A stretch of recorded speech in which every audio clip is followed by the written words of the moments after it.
Good morning student. Today we will discuss our next phylum that is annelids. अभी last के lecture में बेटा हम लोग पोरिफेरा, सिलेंड्रेटा, टीनोफोरा, प्लेटीहेल्मिन्थस और एस्केल्मिन्थस कर चुके हैं। तो अब आप एक चीज नोटिस कर रहे होंगे कि जैसे जैसे हम आगे बढ़ रहे हैं वैसे वैसे हमारे जो फाइलम्स है उनमें कॉम्प्लेक्सिटी बढ़ती चली जा रही है, उनके जो फीचर्स है उनमें एडवांसमेंट होती चली जा रही है। तो एनलिडा भी उसी तरीके से एक स्टेप फॉरवर्ड हुआ था। तो सभी ऑर्गेनिज्म जो हम आगे आगे बढ़ते जाएंगे वो एक स्टेप फॉरवर्ड ही मिलेंगे आपको कि हाँ वो कुछ ना कुछ उनके अंदर एक्स्ट्रा ही आपको मिलेगा। तो फाइलम एनलिडा की हम बात करते हैं। तो फर्स्ट ऑफ ऑल ये नाम इसका ऐसे क्यों पड़ा, बिकॉज इसकी जो बॉडी होती है ना वो ऐसे दिखती है आपको बाहर से। अगर आप उसको देखोगे तो वो कुछ ऐसे रिंग्स से आपको नजर आएंगी, ठीक है। तो इन रिंग्स को हम लोग बोलते हैं एन्यूलस। तो ये इसी से ये वर्ड आया है, एन्यूलस मतलब एन्यूल से ये वर्ड आया है, यानी लिटिल रिंग्स, ठीक है। तो इस वर्ड को कहां से लिया गया है, एन्यूल से लिया गया है, जिसका लिटरल मीनिंग होता है लिटिल रिंग्स। तो इसकी बॉडी बाहर से देखने पर ऐसी नजर आती है जैसे बहुत सारे छोटे छोटे छोटे छोटे छल्लों को एक दूसरे के ऊपर लपेट दिया गया है। That is why we call it as Annelida, ठीक है। इसकी वो जो बॉडी होती है वो सेगमेंटेड होती है। देखो एक चीज याद रखना, हर जगह हम सेगमेंटेड बोल रहे थे भी हाँ, लेकिन ये एक ऐसी जगह है जहां पे internal as well as external दोनों तरीके की सेगमेंटेशन मिलती है। यानी कि यहाँ पे आप ट्रू सेगमेंटेशन को मीट कर जाते हो, यानी ये ऑर्गेनिज्म जो होते हैं इनके अंदर ट्रू सेगमेंटेशन मिलता है इंटरनली और एक्सटर्नली बोथ। सेप्टम से बॉडी इनकी डिवाइडेड होती है, repetition of the sequence septum, repetition of the parts होना शुरू, सेगमेंट होना शुरू होता है। तो इसको हम लोग मेटामेरिक सेगमेंटेशन भी बोल देते हैं। क्या बोल देते हैं बेटा इसको, metameric segmentation. And this is the key feature of this organism, these organism, कि दे हैव ट्रू सेगमेंटेशन और मेटामेरिक सेगमेंटेशन। अब इनके एक, जैसे एक ये एन्यूलस है, एक रिंग को हम लोग एन्यूल बोल देते हैं। तो ये कभी कभी पूछ भी जाता है एन्यूल एन्यूलस का क्या फर्क है। एक को हम लोग एन्यूल भी बोल देते हैं। अगर इसके हम लोग एक्सटर्नल ट्रू सेगमेंटेशन, ये चीज आपने याद रखनी है, ये पूछ जाती है बोर्ड का। तो ये सबसे पहले ट्रू सेगमेंटेशन किस में मिला, तो एनलिड्स के अंदर वो पाया गया था। अगर इसके हम हैबिटेट की बात करते हैं तो ये फ्री लिविंग होता है, ये टेरेस्ट्रियल भी होता है, एक्वेटिक भी होता है, बुरोज में रहता है, ठीक है, बिल बना के भी रहेगा, छोटी छोटी बुरोज के अंदर भी रह सकता है। तो इस तरीके से ये कई प्रकार के हैबिटेट के अंदर मिलेगा। इनमें से एक ऑर्गेनिज्म है नेरीज। नेरीज जो होता है ये ओशंस के अंदर मिलता है। अगर हम पानी की बात करें तो ये मेनली मरीन वाटर्स के अंदर पाया जाता है। बहुत इंपॉर्टेंट बात है यहाँ की, क्योंकि अर्थवॉर्म जो है, अर्थवॉर्म आपने सुना होगा, फ्रेंड्स ऑफ फार्मर, वो यहाँ पे मिलते हैं, ठीक है। अगर हम इनके नॉर्मल फीचर्स की बात करते हैं, सिर्फ अभी हम नॉर्मल फीचर्स की बात करेंगे, तो उसमें सबसे पहले बेटा आपके आते हैं, सिमिट्री की बात करेंगे, ट्रिप्लोब्लास्टिक है या नहीं उनकी बात करेंगे बेसिकली। तो ये ट्रिप्लोब्लास्टिक होते हैं, ट्रिप्लोब्लास्टिक एनिमल है, यानी कि 3 जर्म ले, फर्स्ट थिंग, ठीक है। सेकंड इंपॉर्टेंट थिंग यहाँ पे क्या होता है, बॉडी लेवल ऑफ ऑर्गेनाइजेशन क्या मिलेगा, ऑर्गन सिस्टम ऑफ ऑर्गेनाइजेशन मिलेगा। यहाँ पे ऑर्गन सिस्टम डेवलप होने शुरू हो गए हैं, तो ऑर्गन सिस्टम ऑफ ऑर्गेनाइजेशन आपको यहाँ पे इजीली मिल जाता है, ठीक है। इसके बाद हम बात करते हैं इसकी बॉडी प्लेन की। तो बॉडी प्लेन कैसा होता है, देखिए आपका ऑर्गेनिज्म है मेन, ये बहुत सारे रिंग्स हैं और इसके अंदर एक ट्यूब विद इन ट्यूब होते हैं। जैसे अगर इसको हम एनस माने, ये माउथ माने, तो ट्यूब विद इन ट्यूब, ये एक ट्यूब और इसके अंदर एक ट्यूब। तो बॉडी प्लान कैसा होता है, ट्यूब विद इन ट्यूब। यहाँ पे कंप्लीट डाइजेस्टिव सिस्टम आता है, तो इसीलिए इसको ये tube with in tube type का जो है आपका सिस्टम बनना शुरू हो जाता है। यहाँ पे ट्रू सिलोम मिलती है। ये देखो आप लास्ट वाले में हमारे पास कैसे थी, सूडो सिलोमेट था, एस्केल्मिन्थस, लेकिन यहाँ पे क्या होती है बेटा, ट्रू सिलोम है। इसका मतलब क्या हुआ कि जो आपकी बॉडी कैविटी है it is lined with the mesoderm, okay. यहाँ पे एक चीज ध्यान रखना, इस ऑर्गेनिज्म को हम ट्रू सिलोमेट भी लिख सकते हैं, यू सिलोमेट लिखा इसको जाता है, यू सिलोमेट इसको हम लिख देते हैं। बायोलेटरल सिमेट्री इसकी मिलती है, ये बहुत कॉमन फीचर है, बायोलेटरल सिमेट्री ही चलेगी अब आगे सारी, एकाइनोड्रम को छोड़ के बायोलेटरल सिमेट्री यहाँ पे पाई जाती है, ठीक है बेटा।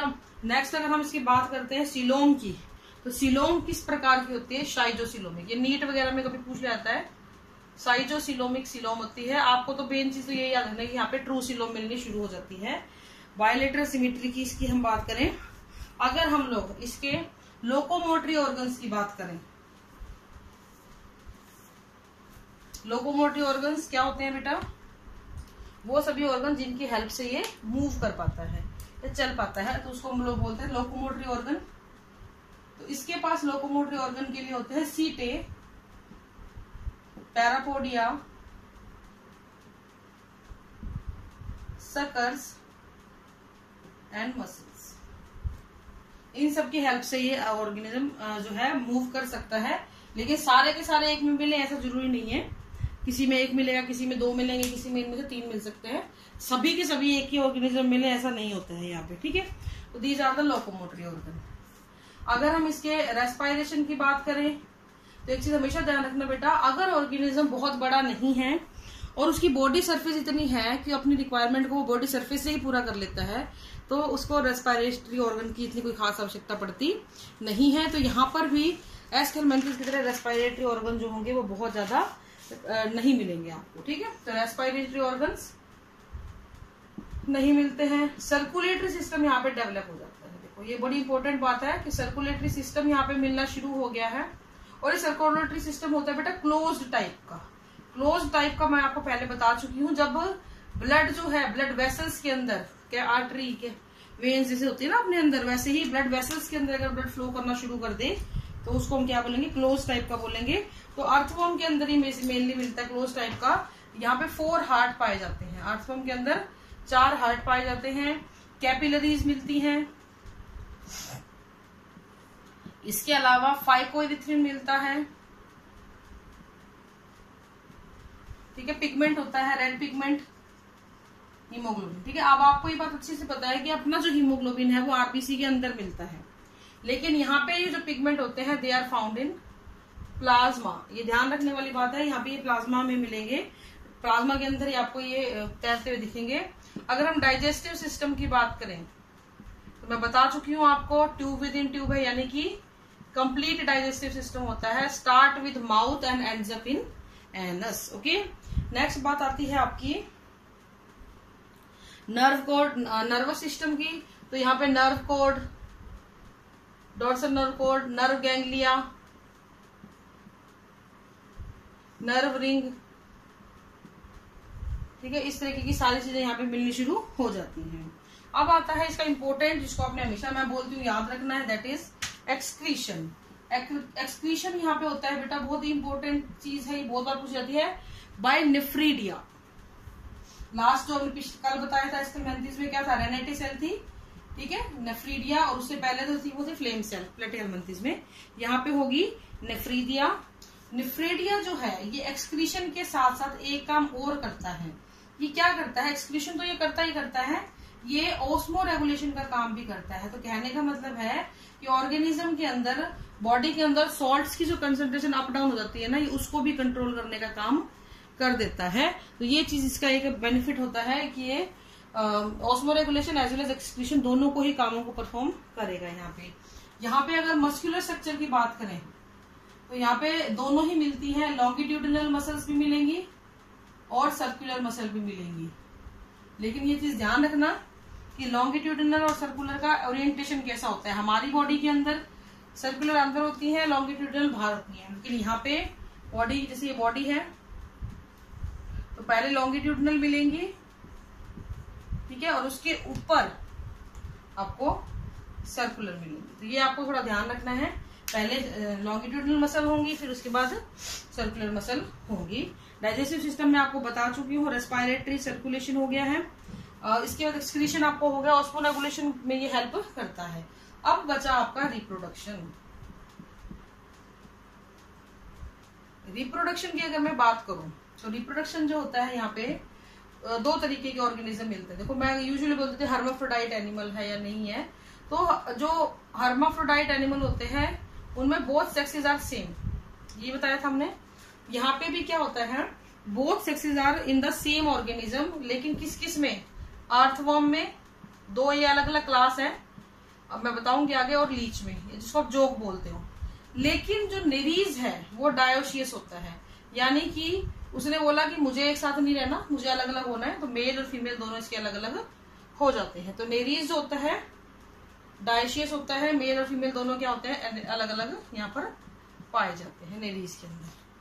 ठीक है, ये आप इम्पोर्टेंट चीज है, ये एनसीईआरटी में प्रॉपरली मेंशन है, ये बात आपको ध्यान रखनी है। ठीक है, अगर हम इसके बात करें कि फर्टिलाइजेशन फिर कैसा होगा, देखो एक चीज ध्यान रखना, हर्माफ्रोडाइट एनिमल अपने ही और मतलब स्पर्म को यूज कर ले, अपने एवम को यूज कर ले, ऐसा नहीं होता।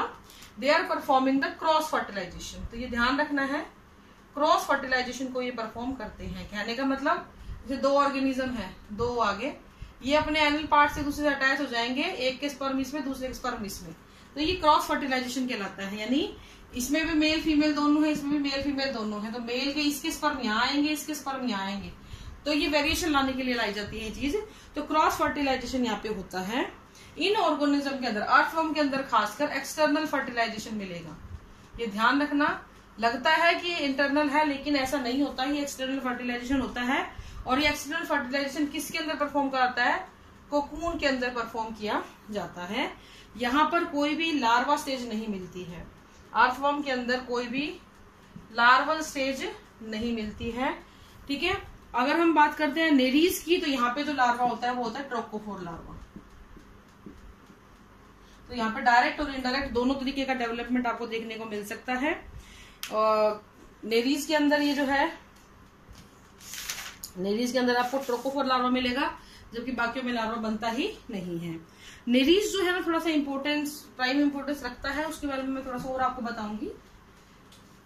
नेरीज जो होता है, इसके अगर डायग्राम आपने कभी देखा हो तो जैसे आपका वो होता है ना सेंटीपीड वगैरह, ऐसे होता है। इसकी बॉडी के ऊपर बहुत सारे पैरापोडिया होते हैं, छोटा सा होता है, ये समुद्रों में मिलता है, हमने तो देखा भी नहीं है। ये इस तरीके से, ठीक है, इस तरीके से यहाँ पे इसकी आईज होती हैं, पैल्प्स होते हैं। तो ये ऑर्गेनिज्म इस तरीके से बटा हुआ होता है, इस तरीके से नेरीज की स्ट्रक्चर होती है। समुद्री अकेला ऐसा है तो समुद्रों पे रहता है। ठीक है, ये क्रॉल भी करता है और स्विम भी करता है, यानी कि जमीन के ऊपर भी चलेगा और पानी के अंदर तैरेगा। तैरने का मूवमेंट इसका ऐसे होता है, अंडुलेशन मूवमेंट करता है ये। ठीक है, तो जैसे पानी की सरफेस के ऊपर आपने अगर कभी मूवी में देखो, सांप का मूवमेंट जो होता है ना, टेढ़ा मेढ़ा एंडुलेशन मूवमेंट को शो करता है। और अगर ये क्रॉल करता है धरती के ऊपर, तो इजीली ये सीटा की हेल्प से क्रॉल कर सकता है। ये डायशियस एनिमल होता है। ठीक है, और एक चीज ध्यान रखना, ये इंटरटाइडल रीजन में रहेगा, यानी जहाँ पे पानी आता है और जाता है वहां पे रहता है। रेस्पायरेशन ये कैसे करेगा, क्यूटिनेशियस, वो मैं आपको बता चुकी हूँ कि जनरल बॉडी सरफेस से ही रेस्पायरेशन किया जाएगा। तो ऐसा रेस्पायरेशन जो बॉडी सरफेस से किया जाए उसको हम क्यूटिनेशियस रेस्पायरेशन बेटा बोल देते हैं। अगर इनके ईटिंग हैबिट की बात करें तो ये कार्निवोरस होता है, कार्निवोरस शो करता है। जबकि अर्थवर्म कैसा था, डेट्राइटिवोरस होता है, मरी हुई चीजों को खाता है, डेट्राइटिवोरस। और लीच कैसा होता है, सैंग्विवोरस होता है, सैंग्विवोरस होता है, यानी कि ये खून पीता है। लीच जो खून पीती है ना, तो ये तीनों मैंने आपको बता दिए सैंग्विवोरस। ठीक है, तो इस तरीके से ये अपना काम करते हैं। तो ये आपका मेन एनिलिडा के सारे मोटे मोटे फीचर्स हो गए। अगर हम क्लास की बात करें तो इसके पास 3 क्लास होती है। पॉलीकीटा, जो कीटा वर्ड आया ना, ये सीटा से है। जो सीटा था ना मोशन के लिए, ये एस शेप स्ट्रक्चर होती है सीटा, और ये मोशन में हेल्प करती है, लोकोमोशन में। ओलिगोकीटा और हिरुडिनेरिया, ठीक है, हिरुडिना में जो है कोई भी सीटें नहीं मिलते हैं, यहाँ पे कम सीटें मिलते हैं, यहाँ पे बहुत ज्यादा मिलते हैं, उसी हिसाब से के नाम बांटे गए हैं।